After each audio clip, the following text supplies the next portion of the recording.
Hello everyone, this is Talkin Sports with Marlin. Tonight it's a very special night. I'm doing my very first interview with my buddy, the RA himself, Ron Aurand, local sprint racer and also Michigan Wolverine big fan, and also the Denver Broncos fan as well. Welcome to the show, big guy. Hey, thanks a lot, Marlin. It's great to be here, buddy.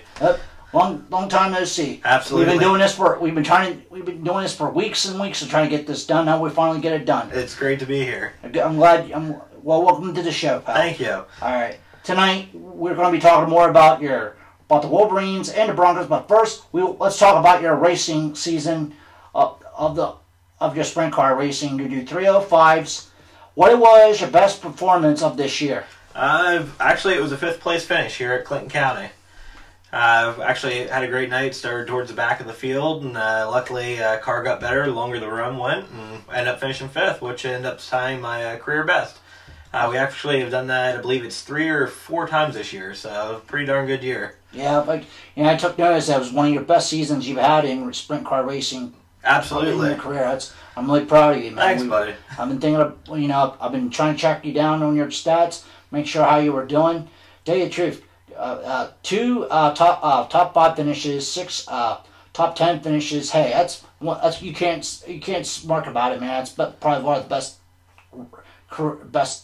results you can ever ask for. Yeah, I was gonna say hopefully we're looking at a W or a win yet here. Yeah. But if we get a 1st place finish, that would be awesome. And we got a couple big races coming up here. We have a 2-day show at Port Royal. It's the 11th and 12th of October. They're expecting over, I believe it's 60 plus cars this year. So wow. It's gonna be a good deal. Hopefully we can qualify. Last year I believe we were the 2nd alternate, so missed qualifying by 2 spots, but. The good thing was, with that many cars that was there last year, it kind of makes it a pretty hard field to crack into. Yeah, well, hopefully you'll make it. Hopefully you put on a hell of a run, better boy. Thanks, buddy. Thank you. And my next questions are: what were the toughest obstacles you have to overcome during this year? I'd say it's actually just been the track. The competition is very tough. Me just trying to learn not to mess up.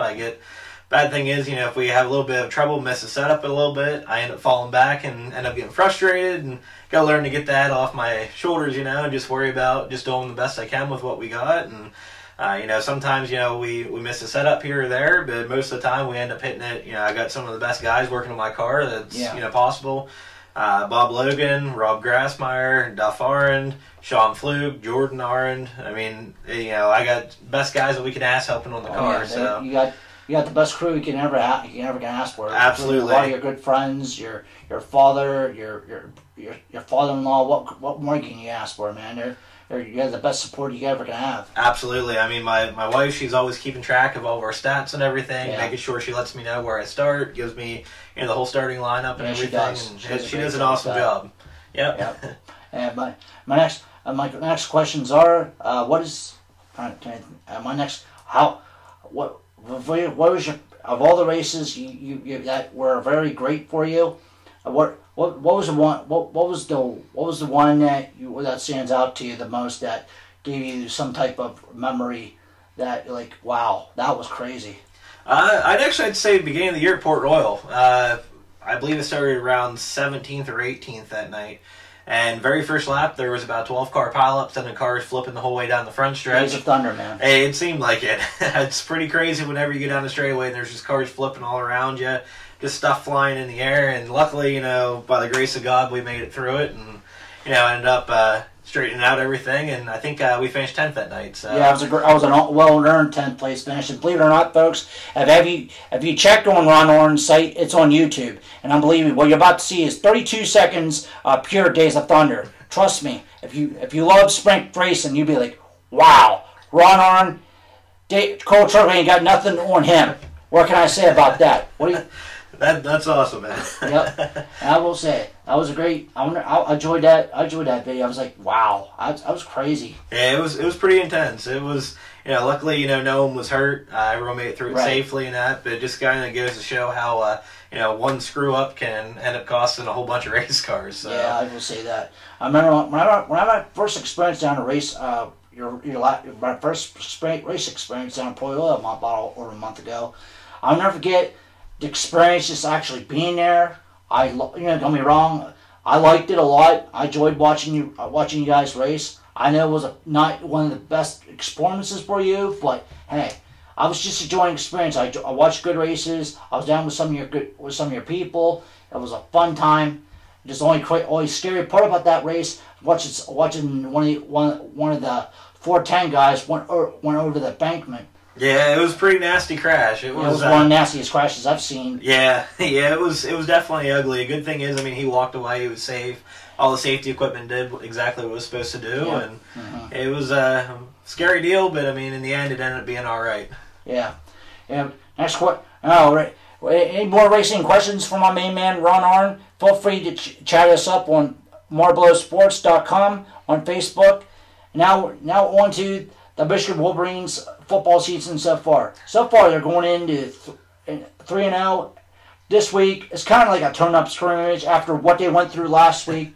But to tell you the truth, bud, I was surprised the way they played at the very end last week. They're lucky they held that off. I know it gave you a headache and they were pretty upset.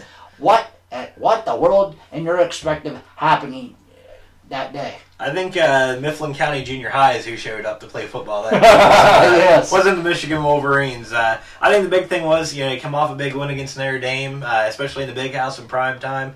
You leave there and then you end up playing a noon game against Akron, who I believe they were 0-3 at the time. They haven't beat a Big Ten team in forever ago, it seems like.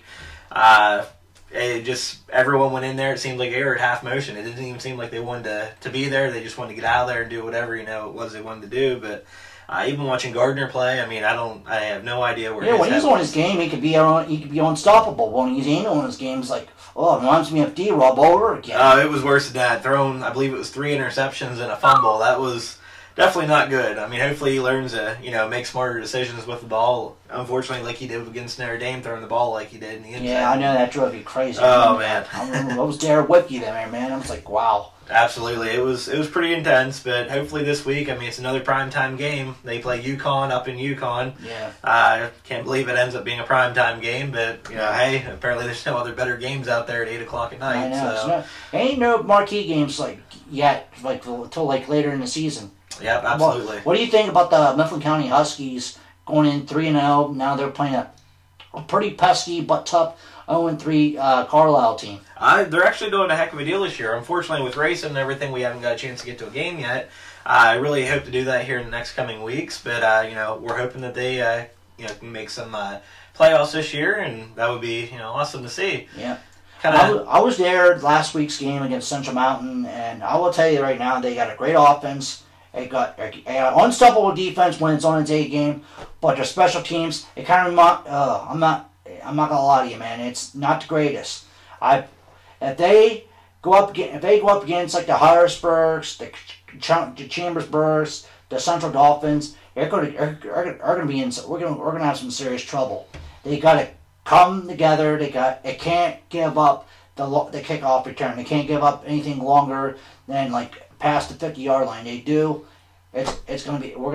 These guys are gonna have a long night. Yeah, it's always tough when you play teams like Cumberland Valley, Harrisburg, CD East, Central Dolphin. Yeah. Whenever you play those teams, but when you make mistakes on the process, it doesn't make it any easier for yourself. No, because it was like you said during the previews. It's like when you give up a turnover, it's like sharks in water.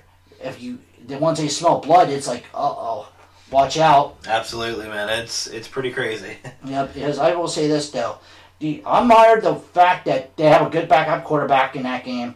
They have one of their originally started quarterback got knocked out of the game. He had to go to the hospital. Oh. Bryce Christie, which I hope he's okay. I don't know what's going on, but I hope hopefully he recovers and takes his time to injury with his injury. Hopefully he'll be back next week or this week, whatever. So, but meantime is Bryce Christie, if you're listening to us, hope you're all okay. I hope you have a full speed recovery. We don't want you to get. Just be careful out there, bud. Football is a really rough sport. I've managed a lot of guys in my time. I don't like to see guys get hurt.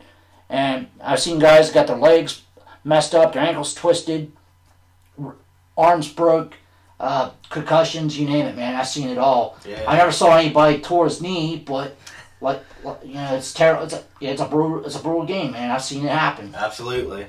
Yeah, but and the Denver Broncos, man. It's going. The Manning Bowl. What do you think of the team so far? I'm really happy with it. I mean, the defense, I can't believe how well they're playing, especially whenever we don't have Von Miller yet. And of course, we lost Elvis Dumerville to the, unfortunately, terrible, I hate the Raven type deal. But, it is what it is. And, I mean, that's the unfortunate thing with the NFL. Money buys players, and it's not really talent anymore. It's true. But, I mean, it is what it is, and, I mean, that same can be said with Denver. We have Peyton Manning now, so kind of a little bit of an upgrade when you go from having Tim Tebow, as much as I love the guy, to Peyton Manning. I know.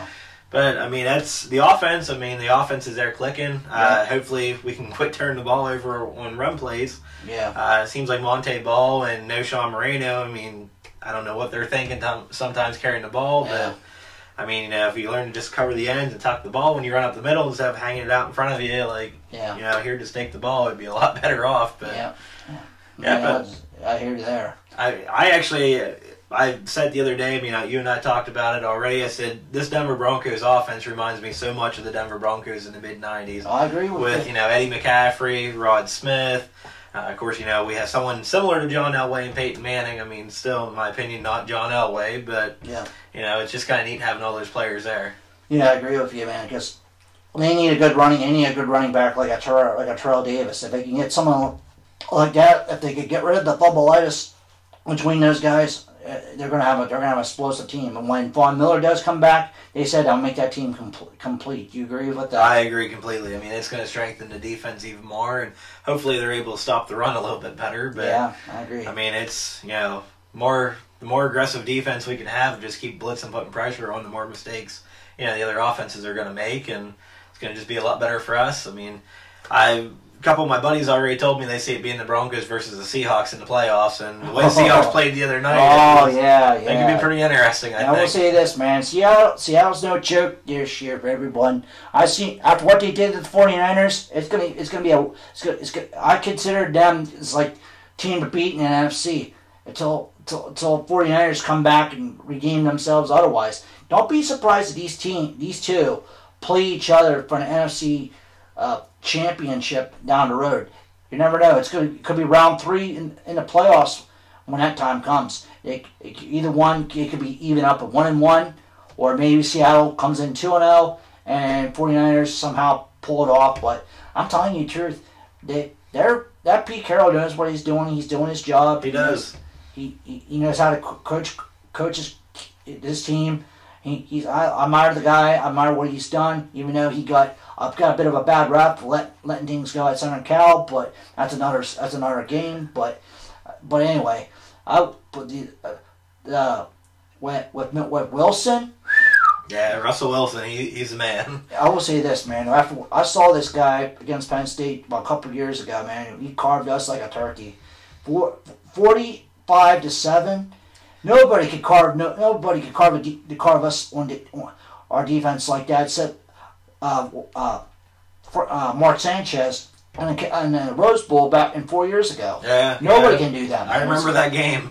I remember like it was yesterday. I was like, what the heck is our defense doing to you? Plus, we gave up the ball about 4 or 5 times in the second quarter, and after that, it was a done deal. Absolutely. We made a game of it, but it was just too little too late. If we hadn't give up them turnovers or make them dumb penalties, it would probably be one of the best Rose Bowl games ever played. But Michigan had it. They've had a lot of history in the Rose Bowl. They won their fair share. They lost their fair share. The games. Unfortunately, yes. I'll never forget that bowl, the Rose Bowl, the very last game of Bo Schembechler back in 1990. And I remember that he got called for an unsportsmanlike conduct penalty because he broke the meter or some sort. He was, whoa man, he was boiling. I remember at the end of the game, it was a Michigan player sobbing at the end because he probably felt he let Bo down. Yeah, that's the great thing is, I mean, there'll obviously never be another Bo Schembechler in my opinion. Or Joe Paterno in my opinion, too. Exactly. He was a great man. I gotta say that. Yeah. My big thing is, I mean, at least we got someone similar, with Brady Hoke. I mean, absolutely. I mean, the guy, said he would walk from San Diego to, Ann Arbor if he had to, and I really think the guy probably would have done it. I probably just would have had a little bit more exercise than what he had. But, good for him. And, I mean, I'm happy he's there. Really happy we didn't end up with Les Miles. I really was thinking that we were going to end up with Jim Harbaugh just because he played at Michigan, he played with Bo. But hands down, Brady Hoke, I think, is the right choice for us. I agree. I think you guys have a great season as long as they bring any game in your own out. And if you see the lineman interview at the end of the game, he was not happy. Their top lineman of you guys, he was not very happy at all. He was upset. Very. He said this will not happen again. We'll play our way, Michigan style. And I promise you, if Schembechler was still alive, I bet he would have had a stroke just watching that game. I don't think the guys would be done running yet if Bo Schembechler was still alive. No, he'd probably running the stairs at the big house. Every aisle. Every aisle there is. I really feel bad for UConn this week. I have a feeling after the practice, I've heard that they practice Sunday morning. I heard they practice Sunday afternoon and Sunday evening. Yeah, so they apparently they didn't go over the time frame like they did before. I bet you they were like 45-minute practice. Yeah, they had them up, I guess, at 5 a.m. on Sunday, supposedly running wind sprints. So after our game on Saturday, it's going to get interesting. But I really feel bad for UConn this week because I have a feeling they're going to lay the hammer to them. But yeah, I'm looking forward to that game. Absolutely, I will be there for your thing. If you have anything, any questions for your buddy. Before we sign off? I was going to say, what was your opinion whenever you went to your first race? I mean, as far as the smells, the noises? Well, my opinion was, I enjoyed the experience. I really did. I really liked going down to Port Royal. I'd probably tell you the truth, that's one of the only places I would probably go to actually watch a race. But in my opinion, if I was able to have some actual vacation time, or have that time frame to be able to. I don't know the area as well as like Clinton County. Sure. I love to catch it. I love to go to another place to watch you race in the future. But right now this was played by ear. Port Royal it is. But once things change on the horizon, I'll definitely let you know. Sounds great. I love to go watch you race, man. That's awesome, man. Hopefully you can be there the night that we win our first race. That would be awesome. Believe me, I'll be there, man. If that night comes, it'll be a celebration we'll never forget. I don't think there's enough beer or moonshine in Mifflin County to take care of that one, buddy. No. You bring in the Miller Lite, I'll throw whatever beer. Oh, you can throw whatever Michigan beer, whatever you like. We'll drink. Wolverine ale. Oh yeah. That would be good all night, man. And throw in the burgers, too. Heck yeah, that and some bratwurst. Can't beat beer brat. Oh, I'm with you on that. I admit to that. Well, look, everyone, this is Marlin Gross talking about sports live with my main man, Ron Aurand. Thank you so much for listening, watching our interview. If you have any questions on my main man and Ron Aurand and myself, feel free to send your messages at www.facebook.com/Marlin Sports. Till then, you have a good night, and we'll see you all again next week. Till then, good night, y'all. Hey, thanks again for having me. Anytime, buddy.